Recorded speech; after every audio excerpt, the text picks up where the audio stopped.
Hello, beautiful people of the world. Welcome back to Cleopatra, where we tackle everything pretty girl logic. Now, in my previous episode, we had talked about how pretty girls are not a monolith and how we are very different because people are too lazy to think of us as separate entities because they assume that if by any chance women who are attractive they're together or they're close together, they assume we have the same way of thinking. They assume we have so much in common that we are probably just the same but different faces. So, today we are going to tackle the difficult topic of optics and proximity among pretty girls, especially in the professional setting. That is where you get your bag, and many people will try to mess with your bag. And if you've ever felt drained by someone who should have been your peer or you perceived to be your equal, but somehow they became your project, yeah, stick around. This one is for you. So, first off, let's get something clear. We are not the same. All pretty girls are not the same. Being pretty doesn't make us the same, okay? So, in many workspaces, especially in the male dominated spaces, like I said, when two or more conventionally attractive women exist in close proximity, more often than not, people start to group them together. And so, not because of the actual personality alignment, but because of optics stroke perception. People perceive you guys to be close because you have something in common. You have currency in common, and beauty is currency, yeah? So, an instance for me is that once upon a time, I'm talking about a few months ago, okay? I was seated next to this girl, and let's call her Lulu. So, Lulu and I had absolutely no emotional closeness. Okay, maybe she was emotionally close with me, but I wasn't emotionally close to her. And honestly, I was actively avoiding her because she had so many negative and disheartening things and was always a victim of something. So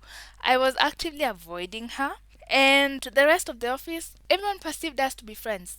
They thought we were a pair. We came as a package. Okay? And simply because we were both pretty young and quiet, that was the whole formula to categorize us as the same person. It got so bad that people would confuse our roles. Literally, the admin who designs our contract, okay, thought that she and I had the same job title. And people started associating her mistakes and her awkward energy with me. And that's the worst part because one thing about me, I am a charismatic person. I don't care what anyone says. I know my way with people. And number two, I'm very good at my job. So having people coming to ask me for clarification pertaining her work, it made me feel like I was being paired with a malfunctioning machine.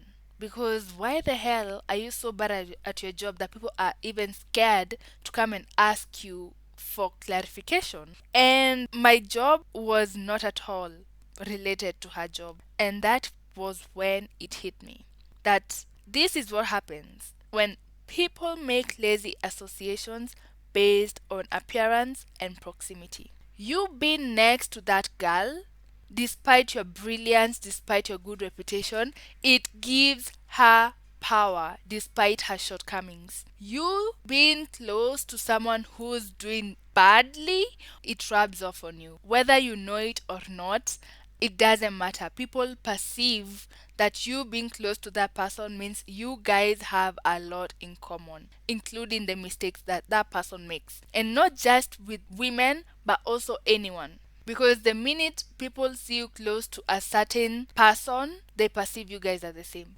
And now we get to the part where I started clocking this because I was very oblivious. I used to wonder why people wouldn't talk to me in the office at all. And that's because this girl was always next to me, having a resting bitch face, literally scowling at them. And I would wonder, I'm here, I am just chilling. The people who used to say hi while passing didn't say hi anymore. I was confused. I was getting a bit isolated. Not really isolated, but I could feel that there was a distance created between me and my colleagues, and I couldn't put a finger on the why. Now, this girl knew she was terrible with people. She always told me she was terrible with people. She didn't know how to manage people. She didn't know how to handle people. She was, I don't know, anxious. She was awkward. She had told me all these things. And I was like, okay, it's okay. It's fine. I mean, I would also be the same way if I just got hired a month ago. But then the fact that now your awkward energy is affecting my office dynamics, yeah, we have a problem. And when I clocked that she was using proximity as strategy, oh, it went down. Because not every pretty girl knows how to own her power. I repeat, not every pretty girl knows how to own her power.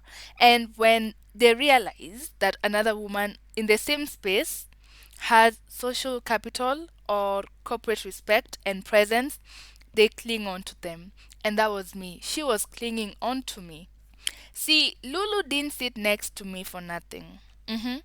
She lingered in my orbit, even when I gave her months of silence because I was sick and tired of hearing how she was a victim of God knows who, how whatever happened to her, I genuinely stopped giving a shit because she always had something to complain about. She always had something to say about someone. She always had something negative to say about someone in and out of the office. Now, I started being quiet and distant, and for some reason, I could not understand why she was stuck next to me for months and weeks, regardless of the fact that I never acknowledged her presence at all. And there were so many empty spots, FYI. Before anyone comes at me, there were so many empty spots. No. She was gaining something.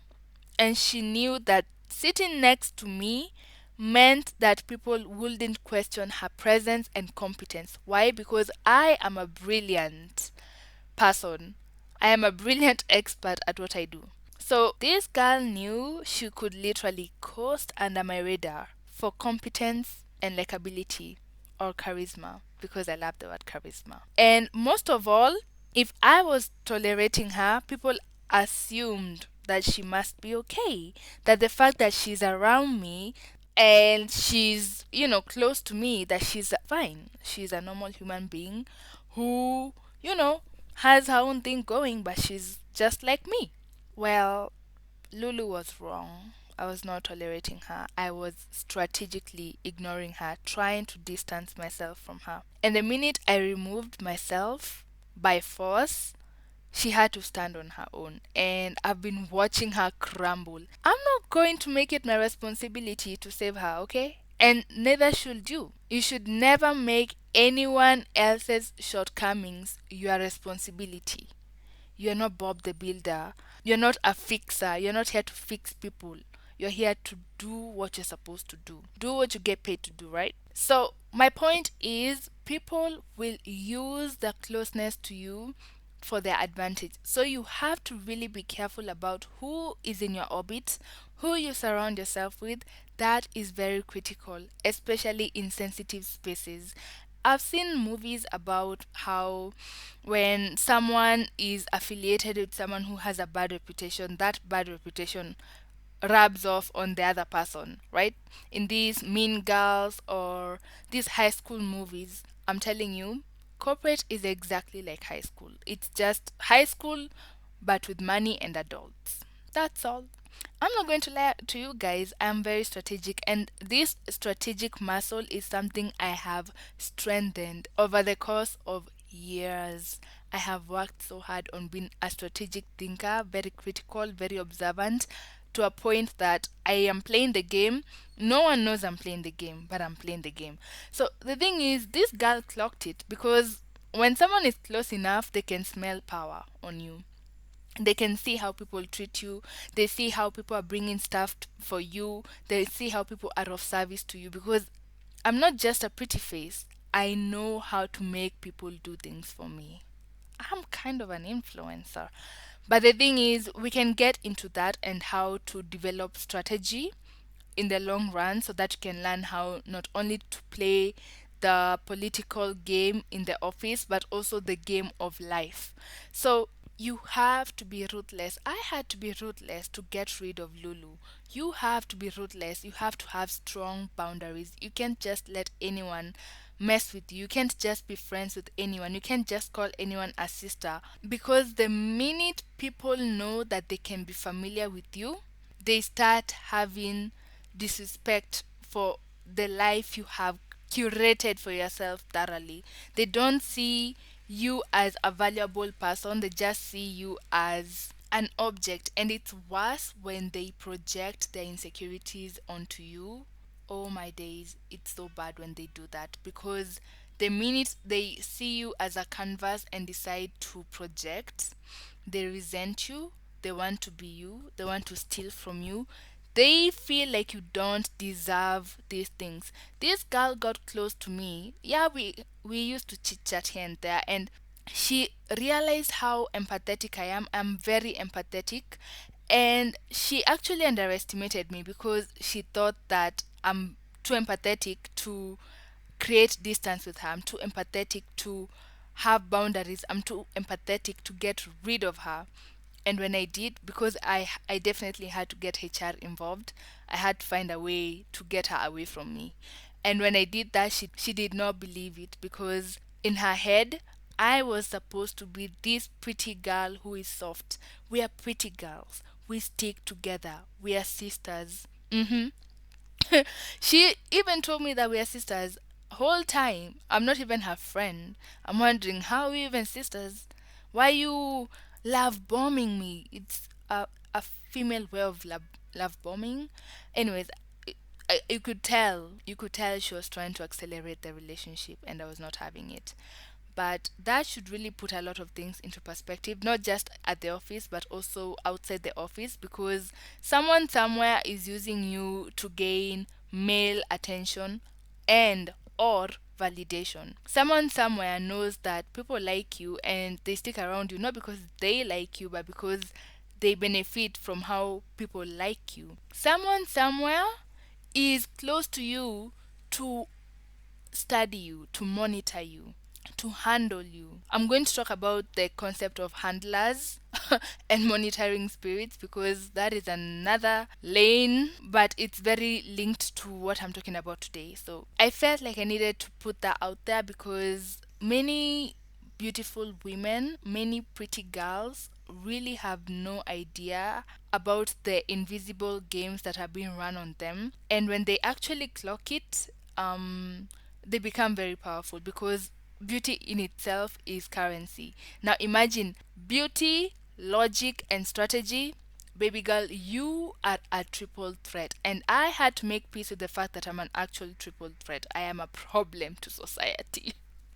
And I want to make sure that women, especially beautiful women, know how to navigate spaces with discernment and trusting your instinct. So, anyways, if you're any beautiful woman out there listening, please do not let people siphon your energy just because they sit close or look similar. Please, just because another girl is beautiful, it doesn't mean you guys are on the same level. Your crown might be heavier than hers, okay? And not every pretty girl is your peer, and not everyone really deserves to orbit your light. Let them go and shift the optics. Do not be scared of shifting the optics, please. So kindly feel free to share your stories and your experiences in the comment section down below, or in my email at the description, because we have a lot to talk about. And I'll see you in my next episode, because this is just the beginning. Stay hot, stay fabulous, stay Cleopatrick.